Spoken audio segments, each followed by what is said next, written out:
Vou fazer um bate-papo com o Rubinho. O Rubinho foi o primeiro secretário do Movimento Negro, Combate ao Racismo, da UNE, da União Nacional dos Estudantes. Rubinho, primeiro eu quero te agradecer aqui por ter vindo aqui na minha casa, colaborar conosco aqui nessa tarefa. Eu queria que você faça um pouquinho sobre o racismo. Tem algumas perguntas aí que nós elaboramos para que você possa contribuir com esse trabalho nosso. Quero saber primeiro de você, Rubinho, o que seria o racismo, na sua opinião?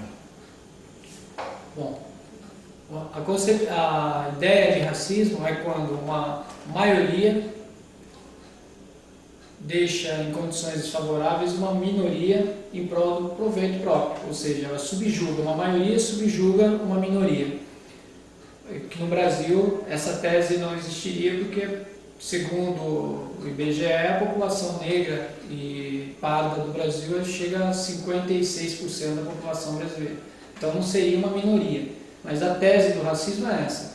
O que eu entendo por racismo é o sistema, primeiramente, porque a escravidão no Brasil foi uma questão sistemática, né? Uma questão de governo, de poder, de quem tinha o poder decidir optar pelo regime escravocrata, que não foram todos os países que tiveram o regime escravocrata. Então no Brasil foi uma decisão do Império que aqui seria uma moeda de troca, seria o ser humano negro como mão de obra gratuita.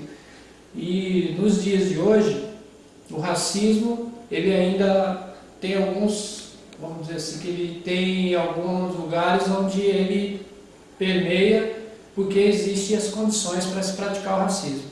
E aí são os espaços de poder, existe o racismo no espaço de poder, no mercado de trabalho, quando você sai do seu ambiente comum, onde você mora, onde você frequenta, e vai para um ambiente onde é uma classe social que você não está habituado a frequentar. Se eu chego num lugar que é onde uma grande maioria de uma classe social diferente e não negra, ali você percebe também a questão do racismo. Pelo menos eu, que sou militante, consigo perceber nos locais, porque também às vezes você sofre com preconceito. E para você, acho que você pode falar um pouco com esse tema com tranquilidade, porque você é um cara que é um retirante nordestino, veio para São Paulo. Então você em várias situações, você aprendeu a perceber quando você está sendo vítima de preconceito. E os negros também conseguem perceber quando é preconceito, quando não é. Eu sou de uma corrente bem moderada no movimento negro que defende a riqueza da diversidade. Porque o movimento negro tem várias tendências diferentes que cada um aborda o racismo de uma forma. Eu posso dizer que eu sou da tendência bem moderada, mais moderada, porque eu não consigo enxergar, olhando para o Brasil, eu não consigo ver um Brasil sem acreditar na riqueza da diversidade. Eu vejo claramente e valorizo a riqueza, o que foi a contribuição para a história do Brasil, do europeu, do negro, do indígena, e essas culturas que formam o Brasil é que hoje nos fazem um país grande, um país forte, porque são muitas culturas diferentes convivendo pacificamente juntas. E a riqueza da diversidade, ela é fruto dessa convivência, da tolerância que o povo brasileiro tem, né, de se conhecer. Agora, tem algumas elites, né, alguns grupos, que eles têm vantagem com o preconceito e eles se aproveitam disso. Alguns grupos empresariais têm política de contratar o negro com salários diferenciados, isso mostra o lucro. Talvez o cara nem seja racista, mas ele se aproveita da condição do negro para poder ter algum... Termina sendo até um certo preconceito, né? Preconceito, né? Mas, por exemplo, na questão econômica, às vezes é motivado pelo ganho econômico que ele está tendo. Ele tem uma situação, 2 trabalhadores com a mesma formação, mesma idade, mesmo trabalho, um é negro, o outro não é. O negro ganha menos, o IBGE, todas as estatísticas provam isso. E a mulher também sofre com isso no mercado de trabalho, né? Então você vê que é uma questão mais econômica do que racial. Já existe a discriminação contra a mulher e ainda na questão racial a mulher termina também sofrendo certos tipos de... Exatamente. Segundo os organismos que acompanham o racismo, a maior vítima do racismo no Brasil é a mulher negra e jovem. Essa é totalmente abandonada até mesmo pelo sistema. Você vê que você tem pouca política para atender a mulher negra e jovem.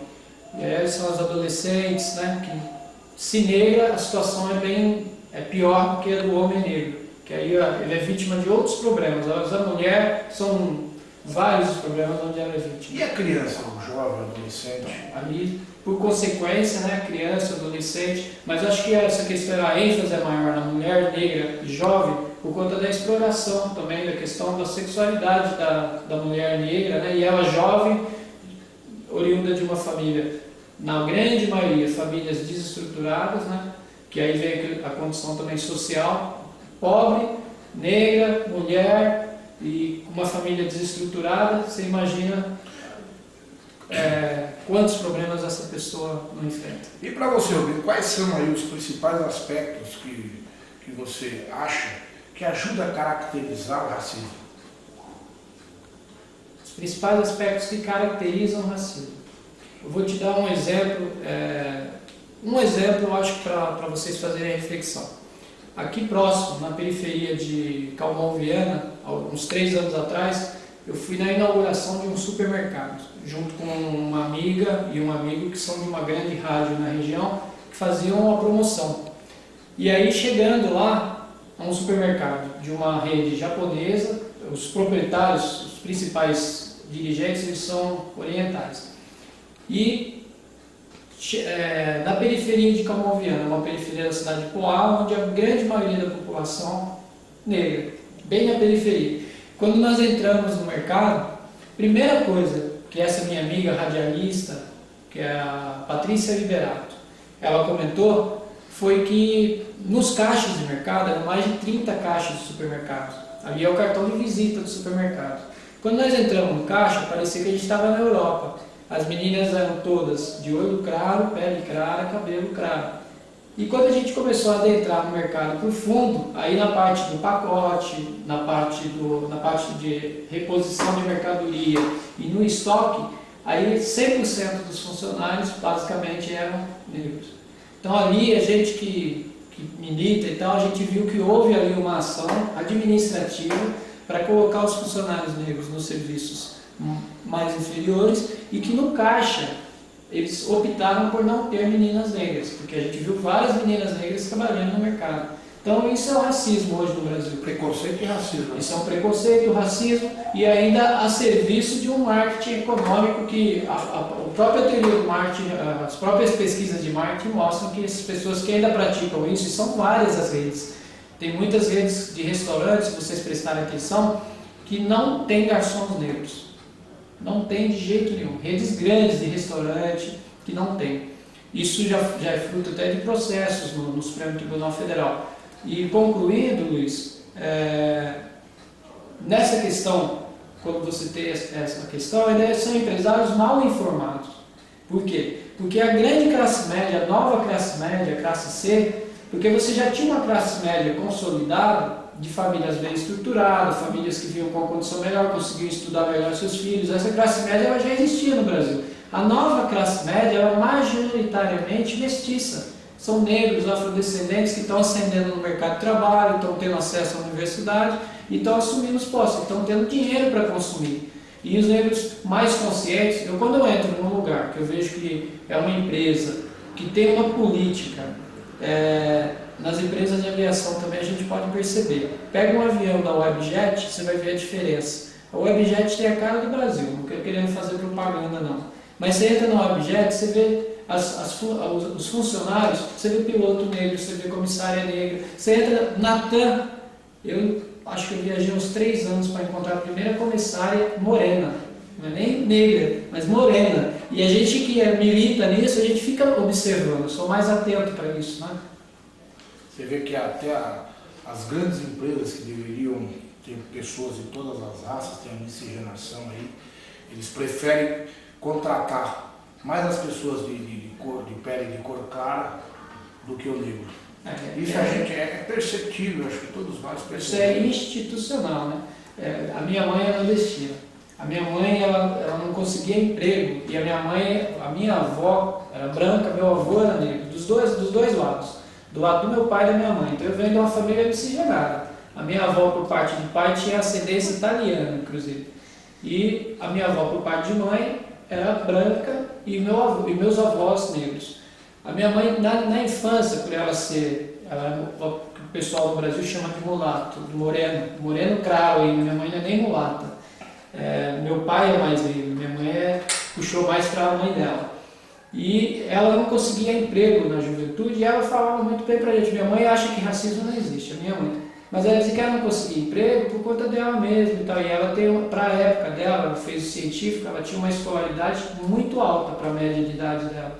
E mesmo assim ela tinha dificuldade no mercado de trabalho. Então ela ia buscar uma vaga administrativa, diziam para ela que tinha de faxineira para servir o café, embora ela tivesse uma alta escolaridade. E até hoje, com 60 e poucos anos, a minha mãe, ela acredita, porque a grande massa, a gente é produto do meio, né? E a imagem que nos vende é que racismo não existe. Ela foi a vida toda vítima de racismo, só que ela nunca conseguiu ter essa percepção. Agora Rubinho, a gente sabe que muitos casos de racismo terminam indo parar na justiça. Você acha que a justiça ela age imparcialmente? É impossível ela ser imparcial, porque para um juiz julgar é necessário primeiro conhecimento do ambiente, o que ele está julgando. E tem a questão do corporativismo, que a gente sabe disso. Eu vou te dar um exemplo, na questão do poder, que é isso que a gente está falando, dos espaços de poder, judiciário. No Legislativo do Estado de São Paulo, saiu recente, acho que tem 2 anos, saiu um livro, que de 100 anos do Legislativo, mais de 100 anos, pouco mais de 100 anos, não vou dizer o tempo exato, porque esse dado não é o principal, e eu também não me recordo, mas que em todo esse período, mais de 100 anos de história do Legislativo paulista, passaram por lá 8 deputados negros, sendo que dos 8, 2 é pai e filho, e agora recente, de 20 anos para cá, a grande maioria dos 8.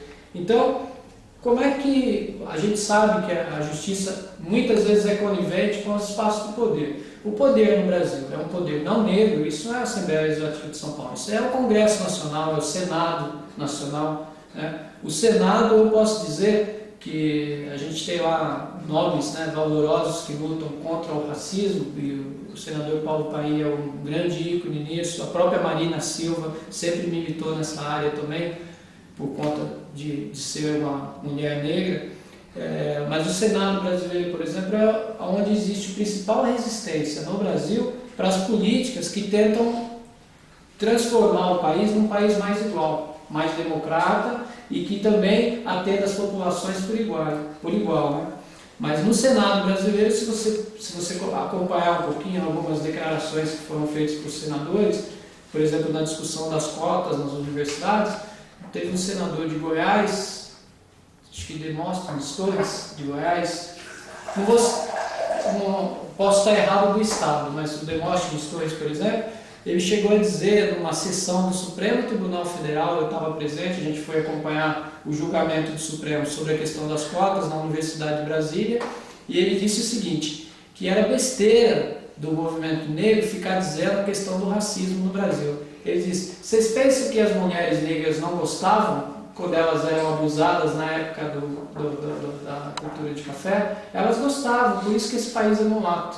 Aí você escutar uma declaração dessa, de um senador federal, aí você fica imaginando, né? Quem são as pessoas que concordam com esse tipo de ideia e colocam o cara desse no Senado? Pessoa que representa todas as raças. Né? Então o preconceito no Brasil ele parte daí, o negro não participa do poder. Não participa do poder e não tem poder de decisão sobre as políticas que vão atender a ele próprio. Por isso que o Brasil demorou quase 30 anos para tramitar um Estatuto da Igualdade. Agora, e as cotas, né, dos afrodescendentes, tanto nas empresas quanto nas universidades, isso de fato funciona? Agora eu vou surpreender você, Luiz. Eu sou contra a cota, sempre fui. Só que eu tenho a seguinte posição. A cota, ela nunca foi... eu acho que quando você tem que pôr cota em qualquer coisa, você está admitindo que que fracassou, a sociedade fracassou. Então, por exemplo, a mulher hoje ela só tem espaço político e poder político porque teve que haver cotas. Senão a mulher até hoje não tinha espaço nos partidos políticos. Se você acompanhar a história recente, você vai ver que para a mulher votar foi uma dificuldade. Agora, para a mulher se inserir nos partidos, era lei, era obrigatório ter mulher no partido, senão o partido não podia registrar a chapa. E a partir daí a mulher começou a ter espaço e poder. Na questão dos jovens na universidade, porque eu sou contra a cota, mas por questão do momento tenho que defendê-las. Vou dar um estudo da USP, por exemplo, que é uma das universidades mais preconceituosas que a gente tem no Brasil. É a melhor, a mais elitista, controlada pela elite paulistana, né, a grande burguesia paulistana, e a mais elitista. Uma pesquisa de 93 mostrava que na USP você tinha 2 professores negros. Um falecido, Milton Santos, doutor, professores doutores, e o outro, Kabengele Munanga, que é um africano conceituado no mundo todo, professor catedrático da USP. E que quando você ia ver os estudantes dessa universidade, que é 100% financiada com recurso público, você tinha 3% de estudantes negros.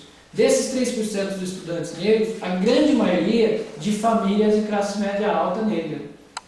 E aí você viu o fracasso do Estado, né? Você ter uma universidade 100% financiada com recurso público, onde os negros não tinham acesso.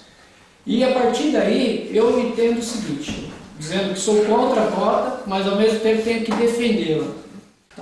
Então, sendo contra as cotas, e mesmo, ao mesmo tempo dizendo que tenho que lutar por elas na questão dos estudantes negros, é porque eu pego como exemplo o exemplo da USP. Se você tem, numa universidade pública, com acesso livre, só 3% de estudantes negros, para mim isso é cota. Você tem uma cota de 97% de estudantes não negros numa universidade onde a gente tinha que ter espaço paritário, porque é uma universidade pública.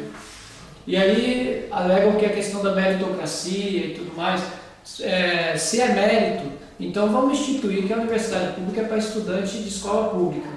Aí é o mesmo mérito. Não dá para mim, né? Você põe o mesmo, como é que eu vou colocar a questão do mérito de um estudante que estuda 20 anos na iniciativa privada, e aí para ele disputar um vestibular, dentro do conteúdo que a iniciativa privada aplica, porque é o conteúdo A, o conteúdo que vem da escola pública, o aluno não consegue fazer 10% da prova, porque a maioria do conteúdo da prova da USP ele nunca nem viu durante os seus anos escolares. É um conteúdo que muito mais avançado. O Frei Davi conseguiu provar isso na justiça, que existem 2 conteúdos diferenciados, o conteúdo da escola pública e da particular, e que as universidades públicas, que é pública, tinha que usar o conteúdo da pública, mas ela usa o conteúdo da particular, com isso ela exclui o aluno da escola pública, e dentro desses alunos, principalmente os negros, que na escola pública já tem dificuldade, imagine então no vestibular, né? Então para mim isso é uma cota, a USP tem uma cota de não ter negros. Então eu tenho que, a partir do momento que existe uma cota, eu virei defensor da cota. Falei, então vamos transformar essa cota em meio a meio. Né? Lógico. Então, Rubinho, eu entendi o seguinte, você é contra a cotização porque você acha que cada um tem que alcançar a sua vaga pelo seu próprio pé. Mas você também acha que, não existindo a lei de cotas, você acha que o número de alunos negros e afrodescendentes seria também muito reduzido, partindo-se de uma cota de uma classe social elitizada que domina, no caso aí, as universidades públicas, no caso a USP, que nós estamos falando? Até dentro desse teu entendimento, eu acredito exatamente, dá para ir por aí, dizer o seguinte, iguais, diferentes.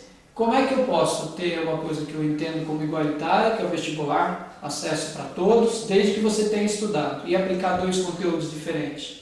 Um conteúdo que é diferenciado. Se eu pegar um aluno de escola particular e fizer uma prova de conhecimentos gerais baseada na nossa vida aqui da periferia, esse aluno lá de elite vai tirar 0. Provavelmente ele tire 1, porque para ele é um outro Brasil, ele não conhece esse Brasil. É a mesma coisa pegar um aluno, um jovem que vive, né, o nosso meio ambiente, a periferia, são outras condições, e querer aplicar uma prova que é a mesma prova com um cara que tem até parte do estudo dele fora do país, nas melhores escolas, nas melhores universidades. Qual a possibilidade dele ter nota nesse ambiente de conteúdo acadêmico, né? Tanto é que eu defendo muito o Enem, porque o Enem é uma coisa que depende muito do raciocínio, da sua cultura de vida, também ajuda você na prova. E olha a diferença que isso fez na prova. Os alunos das escolas públicas estão ocupando as vagas todas, porque no raciocínio, não é aquele conteúdo pragmático, teórico e decorado, o que depende de raciocínio, os jovens da periferia estão mostrando que se depender do raciocínio, da visão de vida dele, muitas vezes vai até melhor do que o filho da elite. Ó. Então acho que tem que ter questões diferenciadas, não dá para misturar essas coisas. Né? O princípio do racismo é isso, é eu não entender que existe diferença. Se todo mundo entendesse que você é diferente de mim e eu de você, e por isso a gente tem que ser tratado como diferente e respeitado as nossas diferenças, o racismo não existiria. Eu chegaria no cliente, eu tenho que entender que você não é a mesma pessoa que eu, que você tem uma cultura diferente, por isso eu tenho que respeitar a sua cultura. Não querer que ela seja igual à minha, porque à medida que a gente vive um padrão que entende que todo mundo tem a mesma cultura, e isso é um mito, é uma mentira, cada um tem uma influência cultural diferente. Se você respeitar isso só, já é um parâmetro importante para a gente acabar com a questão do racismo. Mas o que a gente tem é uma cultura baseada na cultura europeia. Você pega a televisão, você liga a TV, melhorou muito nos últimos anos, mas se assistia 5 minutos de propaganda no Brasil, se você tirasse o volume, não é diferente da propaganda europeia, do padrão estético de beleza. Você vai falar, não estou no Brasil, estou na Europa, certo? Então, agora melhorou um pouquinho. O Brasil então evoluiu. Está evoluindo muito nos últimos anos. E vou até dar um mérito, Luiz. Isso não começou no governo Lula, mas o governo Lula avançou 90% do que a gente ganhou nesse campo. Começou lá atrás um pouquinho, acho que no governo, nos últimos 2 anos do Fernando Henrique, eles tiveram algumas medidas de discutir, por exemplo, lá atrás começou a discutir as cotas nas universidades. Eu participei do fórum em 2002 sobre a riqueza, a diversidade na universidade. No governo do PSDB eles promoveram um fórum nacional para discutir isso. E acho que ali começou a abrir um pouquinho, mas com a vontade política de um grupo que está no poder hoje, que tem isso como cultura, discutir as diferenças, aí o Brasil virou outro Brasil. Nos últimos 8 anos nós tivemos uma revolução com referência às questões da igualdade no país. Isso não dá para comparar, com nenhum período histórico. O governo Lula também trabalhou muito na questão dos movimentos sociais, né, em ajudar mais as famílias de baixa renda. Então acho que nesse modelo de governo que o presidente Lula implantou no Brasil, eu acho que também segmentou aí a questão dos negros. Terminou de uma forma ou de outra acabando um pouco com o racismo e trazendo mais igualdade social. Porque assim, dentre os iguais, eu nunca percebi o racismo em um ambiente onde as pessoas, você pega um pouquinho a questão do que defendia, né? Alguns sociólogos, algum ramo da sociologia defende que é a questão que na mesma classe social o racismo não existe. Entre pobres não existe racismo, essa era a tese. Mas não é bem assim. Mas com certeza existe muito menos, porque as pessoas têm uma condição igual. E aí vai diminuindo esse aspecto. Não é só pela condição social que existe o racismo, mas pela classe, a luta de classe, ela também tem impacto no racismo. Né? A luta patrão-empregado e o negro no mercado de trabalho enfrenta isso, e isso também é um dos aspectos do racismo.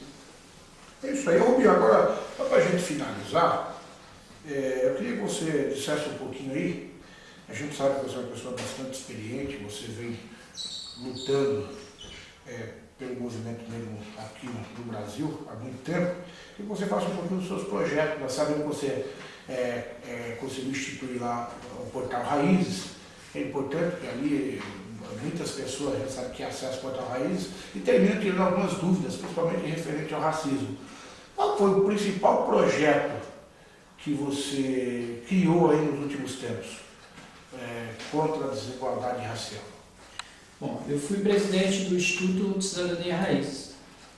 E através do Instituto a gente conseguiu aprovar alguns projetos e colocar em prática. Eu posso citar 2 projetos, um em cada área, um na área cultural e a outra na área da questão do acesso ao emprego, com um emprego com mais qualidade, que eu posso dizer que teve uma diferença enorme. Primeiro, o bacana na concepção desses projetos é que no Instituto, como a gente defende a questão da riqueza da diversidade, e isso não é discurso, isso é a nossa prática. Então a gente tem lá, nos dirigentes do Instituto, nós não somos uma entidade formada só por negros. Então nós temos asiáticos que trabalham com a gente, descendentes de árabes, pessoas descendentes de família tradicional, né, de famílias tradicionais que tiveram os melhores, estudaram nas melhores faculdades, que contribuem com a gente. Então a gente acredita nisso. Se eu fosse da época da escravidão, se eu fosse branco, talvez seria um abolicionista. Porque eu gosto de ver esse período da história e ver aquelas pessoas que, mesmo sendo de famílias abastadas, iam para a rua defender os escravos. Que ninguém queria defender na época, nem a igreja não defendia os negros, né? A igreja dizia que os negros não tinham alma e, portanto, a gente não precisava ficar penalizado do sofrimento dos negros. E os abolicionistas iam para a rua defender, eram jovens de família de elite que estudavam na Europa e vieram para cá lutar contra a escravidão. Então, baseado nessa questão da riqueza, da diversidade, 2 projetos que a gente se orgulha. Um é o Portal Raízes, que é História e Cultura Afro-Brasileira. Falar um pouquinho do desenvolvimento da história, porque para você entender o Brasil hoje, você tem que entender o Brasil, como é que começou isso, né? Não dá para uma coisa que começou errado terminar certo. Então começou tudo errado, não podia estar certo agora. Talvez daqui a 200 anos a gente seja a maior potência do mundo, por conta das nossas riquezas naturais e da riqueza cultural. A hora que a gente entender a riqueza da diversidade, o Brasil, porque aqui tem um mundo aqui dentro, né? Acho que é o único país do mundo que pode-se dizer que tem gente de todas as regiões do mundo convivendo pacificamente, sem a gente se matar em escala, né? Porque acontecem coisas isoladas, mas nada que seja relevante do ponto de vista de preconceito racial ou étnico, né? E esses projetos do Portal Raízes, como eu já acabei de citar, vocês podem visitar para conhecer, portalraizes.org, é um projeto que ainda está em desenvolvimento, ele fala sobre cultura afro-brasileira e sobre vários temas relacionados à África-Brasil. E um projeto que nós aprovamos em 2007, que acabou pautando o governo federal. Tinha uma discussão que dizia que qualificação profissional tem que ser igual para todos. E aí entra naquela questão da universidade, né? Falei, não, ela tem que ser diferente. Como é que eu vou fazer qualificação no Nordeste com o mesmo conteúdo que eu trabalho aqui no Sudeste? Como é que eu vou fazer qualificação num local que tem uma grande maioria de jovens negros, com famílias desestruturadas, com uma outra cultura, com a mesma abordagem que eu vou fazer qualificação profissional no Tatuapé, que é um dos bairros mais nobres da Zona Leste. Então nós criamos um projeto de qualificação para afrodescendentes, fizemos um projeto piloto. Não tinha questão da exclusão, qualquer jovem branco que se matriculasse fazia o curso normalmente. Mas como o curso era da periferia, a grande maioria dos jovens eram negros e que estavam fora da escola. E a gente começou a trabalhar em 3 eixos: a motivação desse jovem, o conteúdo. Então a gente tinha uma grande evasão. O que a gente fazia? Na semana tal é semana do hip hop. Então você tinha a cultura hip hop fazendo alternância com aulas de informática, com aulas de comportamento, com aulas de marketing pessoal. Aí esse jovem começou a gostar. E ele ia para ver o hip hop e aprendia informática. E o terceiro eixo nosso era trabalhar com o meio empresarial. Tinha um profissional que fazia visita nas empresas e dizia: por que a sua empresa não tem um funcionário negro? Eu nunca percebi. Era a reação da maioria das pessoas. Pois então, se eu tenho a oportunidade agora de corrigir isso. A gente tem um trabalho, estamos qualificando vários jovens, porque também tinha os empresários que diziam: não, os jovens negros não têm qualificação, então a gente só contrata para as vagas mais básicas, só mão de obra mesmo. Dizer, mas e se eu te apresentar um currículo de um jovem negro qualificado? Me manda, se passar na entrevista. Aí nós mandávamos logo 10, né? Não é possível que de 10 não tinha um, né? E aí 58% dos alunos do curso, foram 200 alunos no projeto piloto, 58% terminaram o projeto com algum tipo de ou estágio, ou trabalharam, tiveram alguma experiência profissional. Aí você pega os números da Grande São Paulo, da capital, onde o desemprego está baixo, mas você pega de 16 a 24 anos, você tem 54% de desemprego nessa faixa de idade. E isso não atinge só o negro, a grande maioria desses são negros, mas isso é um problema que atinge o jovem. Falta de emprego para o jovem, falta de oportunidade. E esse projeto nosso ele ajudou tanto o jovem em geral como o jovem negro. E passados 2 anos, em 2009, o Ministério do Trabalho lançou um programa nacional chamado Pransec-AF, porque eles entenderam que mesmo não é que você vai, não é para discriminar, mas que a abordagem é diferente. Você tem que ter conteúdos diferentes para trabalhar com públicos diferentes. Isso eu aprendi na faculdade. Me disseram que no marketing, para você fazer a abordagem, você tem que estudar o seu público.